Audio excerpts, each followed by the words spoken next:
একটি কিউট পান্ডা আঁকার জন্য প্রথমে একটি গোল করে মাথার শেপ দিয়ে দিতে হবে। তারপর একটি অর্ধ গোল এঁকে দিতে হবে মাথার শেপের নিচে। তারপরে কান এঁকে দিতে হবে। তারপর পা দুটো এঁকে দিতে হবে।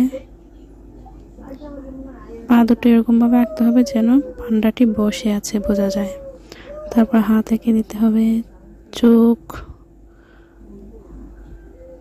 চোখের ভিতরের অংশ,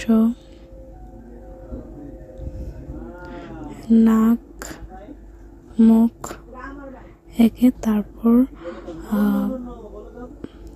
কালো রং দিয়ে রং করে নিতে হবে। এটি বাচ্চাদের জন্য আঁকা খুবই সহজ হবে। আপনারা চাইলে বাচ্চাদের সাথে এটি শেয়ার করতে পারেন।